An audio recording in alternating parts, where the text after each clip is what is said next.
Welcome back to Basement Dweller Tabletop. Today we're going to be covering the shooting phase. So this is the third phase of the game? Well, yeah, third phase of the game. Command, movement, then shooting. So in the shooting phase, you've got several different types of shooting where you're taking your ranged weapons, you're targeting an enemy unit, and you're blasting them off the table, hopefully. So you've got normal, assault, close quarters, and indirect are your core types of ranged combat. We're going to start off talking about indirect because, hey, the Imperial Guard do a lot of indirect. So this army's got a couple of field ordnance batteries and some mortars, and they are going to shoot their guns at Gazgul and his boys over here.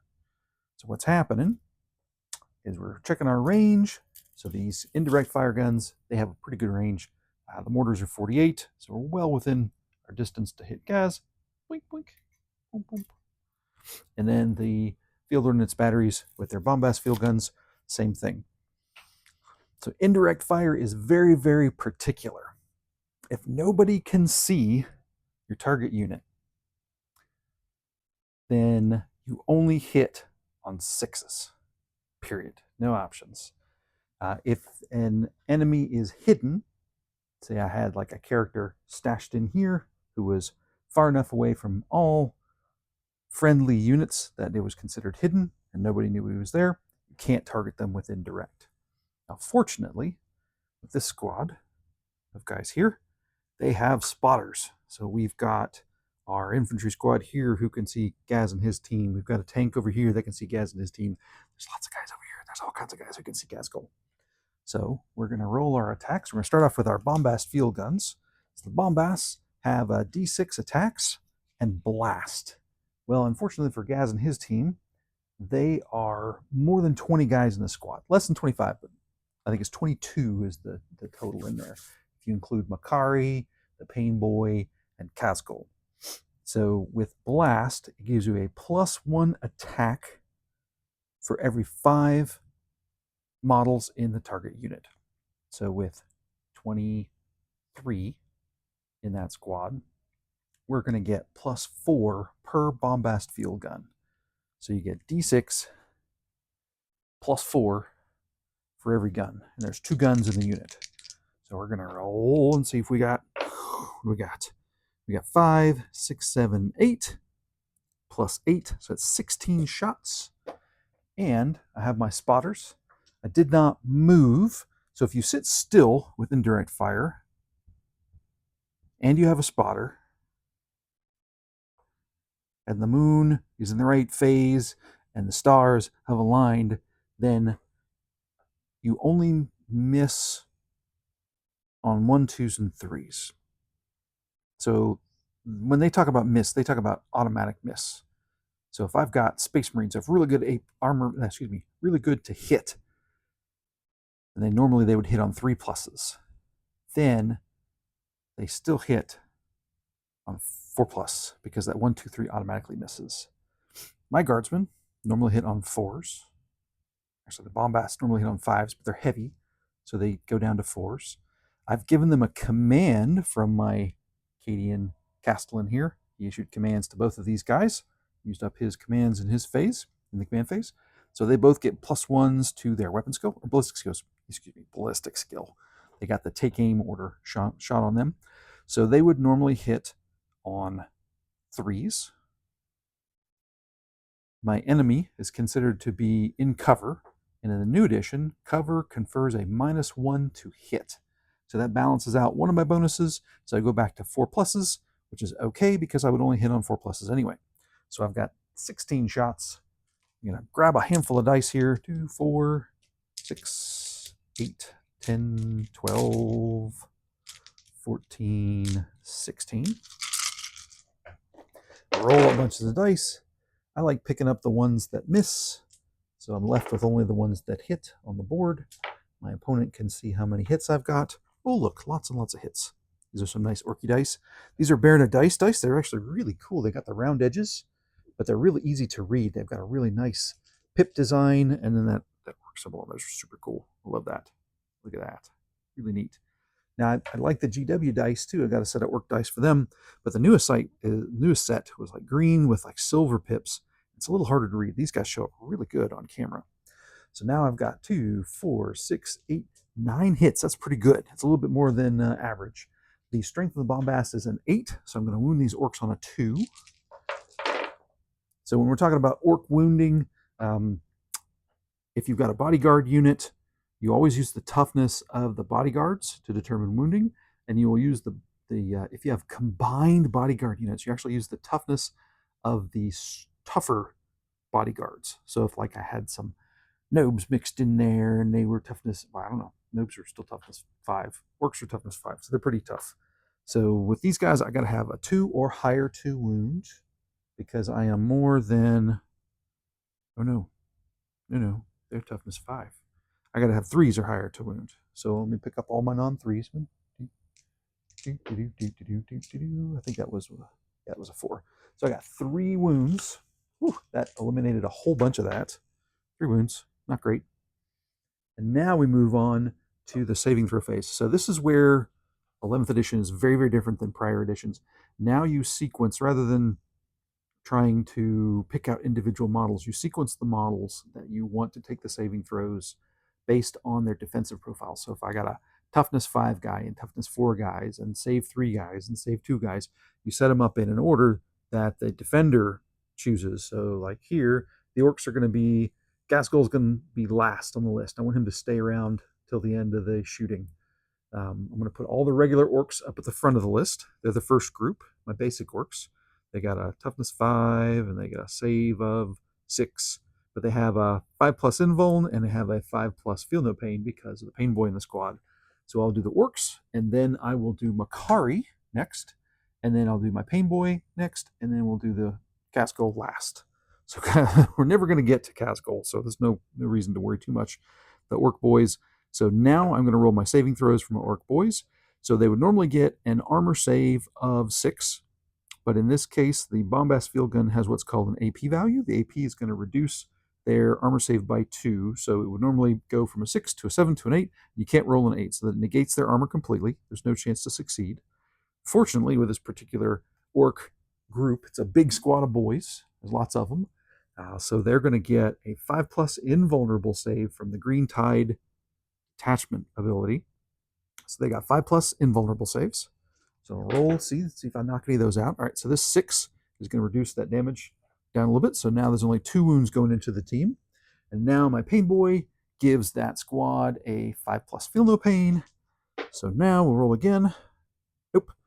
So I lose 2 orcs to the bombast field guns. Boop, boop. These guys get taken out. They are toast. That's the field guns. And we'll real quickly do our mortars. Same thing. You know, I'm going to move on to regular shooting. So that was an example of indirect shooting. These guys actually don't have a line of sight on Gaskell, but they're going up and over. Boom, dropping their guns down on top of them. Indirect fire is not super powerful. It's good for plinking off a few wounds. If there's like a little squad of guys that's visible, but you don't want to put a lot of direct fire into it, no big deal. And it's good for adding some extra damage on. So now I'm going to shoot my regular shooting for my Imperial Guard. They've got this squad of guardsmen here. It's a big mob. It's a full-sized squad of Cadian shock troopers with the command squad attached. No other characters. So there's 25 guys over here.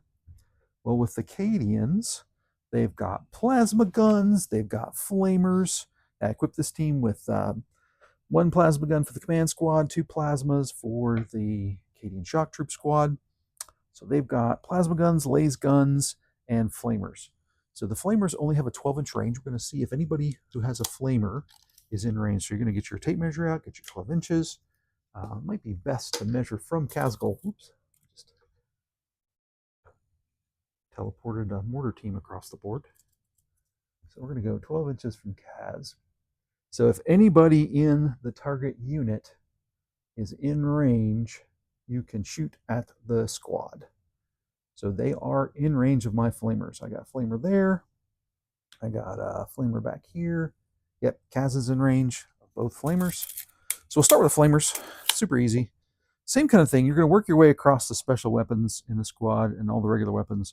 So this Cadian shock troop squad, has a couple of bolt pistols. They've got a couple of flamers. They've got 14 laser guns. They've got 2 plasma guns.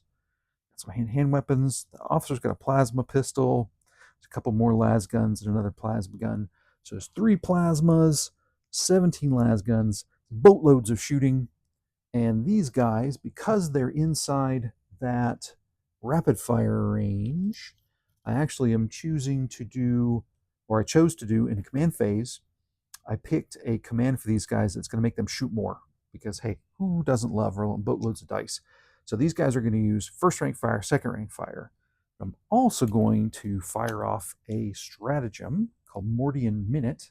It's one of the Grizzled Company stratagems, and it's going to increase the strength of their attacks by 1. So it takes their plasmas from 7 to 8. It takes their laser guns from 3 to 4. It takes their flamers from 4 to 5. So the flamers become significantly more dangerous for these orcs. The orcs, with their toughness of 5, are pretty hard to wound. But now I've got a strength 5 flamer, so it's a little easier. I'm not lower than them, I'm equal to them.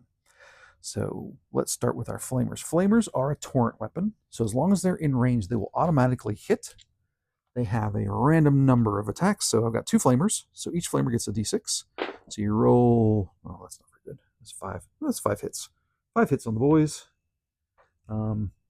So the orc player is keeping the same order. The boys are going to be first. Can't break through all the boys. So toughness 5 to strength 5. It's going to be 4 higher to wound. And that chart is easily accessible in the core rules. If you're equal in strength to the toughness of your target, it's 4, 5, or 6 to wound. If your toughness is higher than the strength of the attack, it is 5 plus to wound, unless you are double the toughness or greater, and then it becomes 6 plus to wound. So let's see, how many 4s have I got? I got 1. Oh, just 1. 1 wound on these orcs. They are tough. They are hard to hurt. So now we're going to go with a wounded once with the flamer. Now we go to the saving throws. We got a 5 up invulnerable, and I got a 5 up feel no pain. So I took out 1 more orc. I got a 1 and a 4 on the subsequent rolls. So I got 1 more orc who's dead. Get 1 more. So far I'm working my way through all these units. So I got my plasma guns. They've got a pretty good range. Again, they're within that 12-inch range. So they have an ability, las guns and plasma guns have an ability called rapid fire. So rapid fire, if you're within the half distance of the maximum range of that weapon. So if I've got a 24-inch range weapon, then my rapid fire is 12. If I've got a 36-inch range weapon, my rapid fire is 18. If I've got a 48-inch weapon, my rapid fire is 24. So keep an eye out for those longer range weapons that have that rapid fire. They give you extra shots. So with the plasma gun, I'm rapid fire 1. That means every time I'm within 12 inches of an enemy, I can shoot twice with that gun. Plasma guns are pretty good because they already have a good strength and a good armor penetration. They do lots of extra stuff. You can potentially make them more powerful. I don't think I'm going to do hazardous against the boys because their armor is not really good. Extra armor doesn't make a difference. Wounding them is going to be the same. And they only have 1 wound each. So the bonuses that you get from doing the overcharge on the plasma gun isn't that valuable against this target. There are targets that's great, like 2 wound Space Marines with good armor. That's a great weapon to do overcharge on.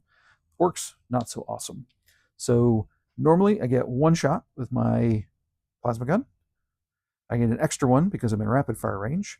And because I used the command, first rank fire, second rank fire, I get +1 more shot on all my rapid fire weapons. So each plasma gun I have shoots 3 times. And I have 3 plasma guns in this unit. So I got 9 shots of plasma guns. Do the same thing. These guys are going to hit on 4s. Let's talk cover while we're doing these rolls. So Gaz and his boys got cover against my indirect fire because it's indirect and they can't see them. So whenever you're out of line of sight, you automatically get that cover. But with the new cover rules, these guys, not all of the orcs, from the perspective of the Imperial Guardsmen, this is one of those weird things we'll talk about for a second. From the perspective of the Imperial Guardsmen, these guys can see all the way down this lane, through this terrain, into these guys who are out in the open. If the whole enemy unit is not inside a piece of terrain, an area of terrain, then nobody in the unit gets the bonus for being in cover against direct fire weapons. So these guys are not suffering that -1 to hit, which is great because it means I got more shots off and I'm hitting more readily. So I actually hit 4 times instead of only hitting 2 times. Now with the strength of plasma gun, strength 7 is greater than the toughness of 5 for the orcs. So I'm going to use, I'm going to roll 3, 4, 5, or 6 in order to wound these orcs. Wow, that's 4 wounds. That's awesome. So 4 plasma gunshots went off. Now, normally that would blast away the armor of the orcs because they had that 6+. Again, same thing. They get to roll their defensive stats, which is the invulnerable save. So an invulnerable save is not modified by armor penetration values on weapons. What do I mean by armor penetration values on weapons? Ooh, that's not good. 4, 4, 4, 3. So I did not make any invulnerable saves on these guys. All right, so now I go back to that feel no pain. This is one of the aggravating things about this orc army. All right, so now they've got their feel no pain. So one of those guys isn't killed. I still lose 3 more orcs. They are getting whittled down. They're getting tattooed by this Imperial Guard shooting. Now I've got 17 lasguns. Lasguns also have that rapid fire rule, but I think there's some of my Imperial Guardsmen who are out of range of rapid fire of nope, never mind. They're all within 12 of Cascoll. So they're within 12 of that unit. So everybody in the squad who has a lasgun gets to shoot 3 times. Like I said, there's 17. So I just got a boatload of dice. 17 times 3, 30, 40, 51 shots. So I've only got 25 dice here that I can roll at a time. Hitting on 4s, let me pick up my misses. Click, click, click, click. A little bit of ASMR for you. Some dice ASMR. There's my 4s. I got 2, 4, 6, 8, 10 hits so far.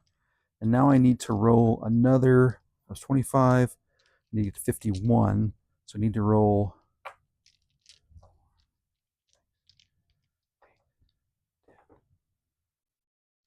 25 more on top of that, and then 1 more after that. So I got 10 hits so far.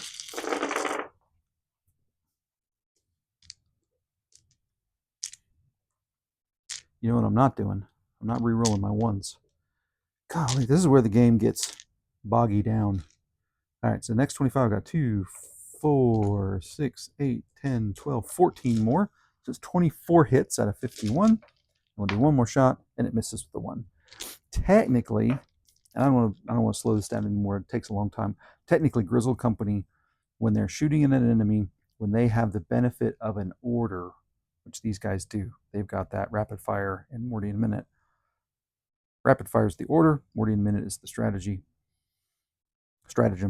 So these guys would get to re-roll their 1s to hit against the squad of orcs. But that's a lot. So we're at 24 hits. We're going to stay there. I'm not going to bother re-rolling because it's too many re-rolls. Already got to roll all this stuff again for all the orcs. So now, because I got Morty in a minute, I am wounding on 5s. Even though I wounded on 5s before. So it's kind of a waste of a stratagem. I thought I would be better than that. No, that's not so good. I got 1, 2, 3. Out of all that, only 3 wounds. That's terrible. I got so many orcs over there. So that is 3 wounds. And the orcs do their invulnerable saves. They don't make any of those. They have their feel no pain saves. They don't make any of those. Oh, that's pretty good. So those 3 guys at the back, boom, boom, boom, take them out. That's 3 more orcs down.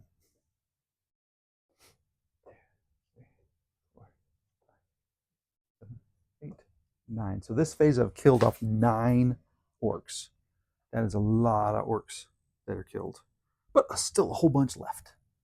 Still got the Pain Boy back there. Still got Gaz. Got a Nobe. Got Makari hanging out with his flag. So there's quite a few bad guys still floating around right here in the middle of the board. But that's when you go to the rest of your units. You got to pile in. Some of these tanks are going to shoot at Gaskell. I was hoping to get rid of more of the boys, so some of the battle cannon shots would be hitting Gaz, or some of the laser cannon shots and plasma gun shots would be hitting Gaskell. But we'll see how that goes once we finish up the shooting phase. So that's direct fire. That is indirect fire. Talked about advanced fire. Didn't do anything for advanced fire. So assault weapons, weapons with the assault keyword.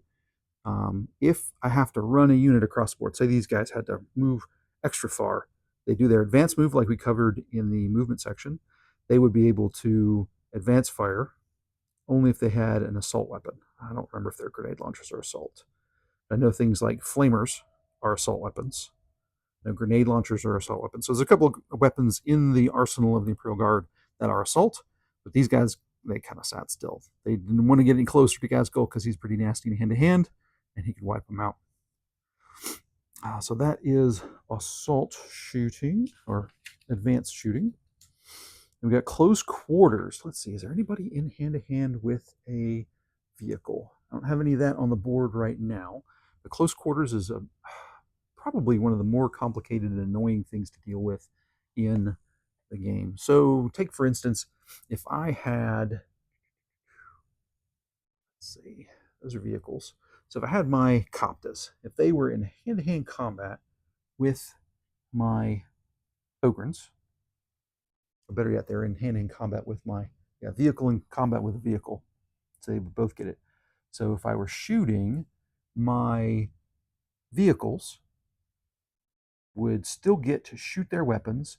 They can shoot at someone they're engaged with, but it's -1 to hit. So my Sentinel would be shooting with his lace cannon, trying to blow up this Death Copta, but any attack rolls that he made, any shooting rolls he would make, they would be at -1 because he's already engaged in hand-to-hand. He'll still get to shoot, so it gives him an opportunity to shoot into his opponent, but he's got to shoot his opponent. He can't shoot across the board, can't shoot somebody way over there. Now, some weapons, for example, our Lehman Russ Battle Cannon has Blast. If you are in hand-to-hand with a vehicle, that vehicle cannot use its blast weapons against targets it's engaged with. I'm going to slide this guy back over in his spot. So that's close quarters shooting. It can get really complicated. Some squads can get all of their weapons, like an infantry squad could potentially get all their weapons converted to close quarters. I know Death Guard have that ability. They can do some of that. So one thing we didn't cover here, you've got visible versus fully visible. So when you're talking about terrain these days, if you can draw a line of sight from your figure, say this tank is shooting at these guys, he can see this front figure is visible to him, but this guy over here, part of that base, part of that line of sight from this tank crosses over the terrain. He is partially visible, or he's just visible. He's not fully visible. And there are different rules tied into visible versus fully visible. If these two guys get killed off, and he's only shooting at this guy left, this Def Copta will get the benefit of cover. So it'll be -1 to shoot at him. Let's see what other good examples have we got. Orcs. Yeah. So that is your visible versus fully visible. We talked about cover. If you touch terrain, area terrain, you're considered in that area of terrain. So if I'm shooting at, a good example would be, these orcs way at the back. They are not touching this terrain at all. They're an inch or two back from it. So anybody outside of that terrain on this side, shooting that way, cannot see them. They're not visible at all. They're obscured. They're not a possible target. Now my Gretchen here are inside this terrain. So if I've got a unit here who's shooting at the Gretchen, they can see them as long as they're within that the hidden range. They're hidden normally, like this squad here. I've got my Gretchen hidden in this terrain piece. If you are 15 inches, more than 15 inches away from them, then they are not visible. They are not an optional target. They're obscured. So that's the new hidden rule. And they'll stay hidden as long as they don't shoot. Once they shoot, that hidden drops off of them. So I've got more Gretchen back here. These guys are tucked in. They're in the hidden status. There's nobody in the Imperial Guard army that can shoot at them. So like my indirect guys, they can't even roll the dice and try and target those guys. They don't even know they're there. The hidden means they're basically untargetable unless a friendly unit gets within 15 inches of them. Then that friendly unit can target that Gretchen unit and shoot at them as normal. They would get the benefits of cover, so it would be -1 to hit. But that's your hidden. A firing deck. Oh, dang. I dismounted my Ludas over here already. So these guys were on board this battle wagon. And one of the popular 10th edition tactics was to load up a big squad of Ludas into a battle wagon, which has a firing deck value. It's pretty high. I don't know what it is without the kill cannon, but with the kill cannon, it still has a firing deck value of 12. So all these guys can shoot out of the battle wagon. For the purposes of all the rules, the battle wagon is treated as having every one of these guns as part of its equipment. So the def guns from the Ludas would be basically an extra item. There'd be 8 def guns attached to this battle wagon, and he could shoot all of those guns when he's moving around. Any bonuses that he was under would apply to that shooting, even though they're technically a different squad when they're on board him. But he would still have all that firepower. So it's real popular to do big squads of those guys, multiple battle wagons rolling around the board, shooting off their def guns, lots and lots of shooting. We covered Feel No Pain, we covered Invulnerable Saves. There's tons of special abilities on weapons, shooting weapons. Anti-ability. So if something has the anti-ability, it'll have a number after it. So if it's anti-infantry 3+, that means it automatically wounds infantry on a 3 or higher on the to wound roll. It doesn't matter how tough they are. So these Ogryn are really, really tough. They've got a toughness of 6. They're hard to wound. But if I had a anti-infantry 3+ weapon, they would still get wounded on 3s no matter what the strength of my weapon was. Say if I had strength 3, anti-infantry 3, I'd still wound them on a 3+. Where if it were normal, it would be a 6+, because that strength was half of what their toughness is. I talked about cover. Command rerolls. So again, we've talked a little bit about command rerolls. It's one of the stratagems. You can use it once per turn, once per your turn. You can use it to reroll to hit rolls, to wound rolls, and saving throws. So all of those can be used to command reroll. You can't force your enemy to reroll a saving throw, but your own guys, you can reroll a saving throw. So if you're attacking, well, you can also reroll the number of shots. So like the battle cannon on a Leman Russ, he rolls a d6 plus 3 for his number of shots. If you roll a 1, you're like, I really need more shots to come off. I'm going to command reroll that number of shots. That's an option. So advanced movement, lots of different options in shooting. Command reroll is really, really flexible. Plunging fire. This one's pretty new in 11th. It really didn't apply much in the old edition because I think you have to be really high to be like 5 inches or 6 inches above the board. And as you can see on my board, there's not a lot of stuff that's that tall. But plunging fire gives you a +1 to hit if you are 3 inches or higher off the board. So like this Ogryn, we get +1 to hit shooting down at these Defcoptas. If he were up on top of that ledge, gives him bonuses to hit. That is a +1 to hit rather than +1 to weapon to ballistic skill. You may hear that terminology often, +1 to hit or +1 to ballistic skill. Those are 2 different bonuses, and they will stack with each other. Normally, with the pluses and minuses to hit, your cumulative difference can't be greater than +1 or -1. So if your enemy is like a bunch of -1 to hit abilities, it maxes out at reducing your chance to hit by 1 pip. And then if you have multiple pluses to hit, then it maxes out at +1. So it's not any auto hits or super duper powers, but it does give you some improvement. Now, if you have a ballistic skill improvement of +1 and a to hit of +1, those are cumulative, so they can +2 you. That's kind of what we did here with the indirect fire. These guys have heavy, which gives them a +1 to hit when they are shooting.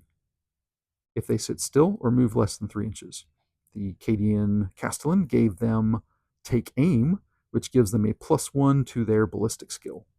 So slightly different, but it tacks up, gives them +2 overall across their modifiers, and it helps to balance out some of that indirect.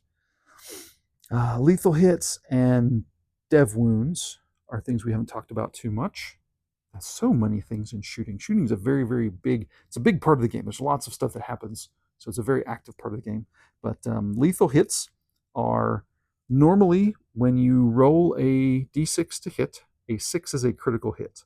If you have lethal hits or sustained hits, a critical hit will trigger that special ability. So lethal hits, if you roll a 6 to wound, or roll a critical to wound, let me clarify, roll a critical to wound, you will automatically, if you roll a critical to hit, you will automatically wound your target. So if I had something in here that had lethals, and I'm shooting at Gazgul, and I roll a 6 to hit, doesn't matter what his toughness is, I would cause a wound to him. He'd get his saving throws as normal, etc., but it would automatically bypass his super duper toughness. He's way tougher than a regular orc. Devastating wounds is another area where things are really, really complex in the game, but that's at the wound phase. So I'm rolling to hit. If I hit, then I'm rolling to wound. If I have devastating wounds, if I get a critical wound, I will bypass your armor and your invulnerable save, but you'll get a feel no pain. So if I had a devastating wound coming from, I don't know, from special tank, had cool ammo or something, and he caused dev wounds to this squad of orcs, they wouldn't get their invulnerable save, but they would get their feel no pain against that attack. And that links up with anti very well. You may see a few Necron armies that utilize some of those abilities. I've built one and shown it on my channel before, where you might have anti-infantry 3+, but I have dev wounds. So I've caused that wound on a 3. That means it's a devastating wound and it bypasses your armor. Cool stacking abilities can be very powerful. Psychic is another ability in the new edition. With Psychic, there's a lot of stuff that had Psychic. It still has Psychic in the new edition, but Psychic does something different now. So we talked about cover, we've talked about indirect, all these funky things that modify your to hit. A Psychic attack. I haven't seen any Psychic indirect attacks yet. That would be very weird, but neat. That should be something GW looks into, like a psyker who throws psychic bombs at people across the board. Maybe the Genestealer cults can get that. That'd be awesome. But that ignores all modifiers to your ballistic skill and to your to hit roll. So you hit on just your basic to hit, no matter what the other normal modifiers. Like if I'm in cover, normally it's -1 to hit. Well, I would ignore that. So I basically ignore cover with all of my psychic attacks. Whew, and I have ranted and raved and talked about shooting for quite a while, so I think we're going to end it there. I hope you guys have enjoyed this review of the shooting phase. We got to shoot some orcs, got to blow up some orcs. Good fun for the Imperial Guard, not so much fun for the orcs. And there's a few more phases. We've still got charging and fighting phase to go before we get to the end phase, and we'll cover those in future videos. I hope you've enjoyed it. Feel free to like and subscribe. This is a fun channel. Have a good time talking Warhammer with you guys. If you want to make any comments, leave a message, leave a comment. Be happy to talk with you. All right, have a great night.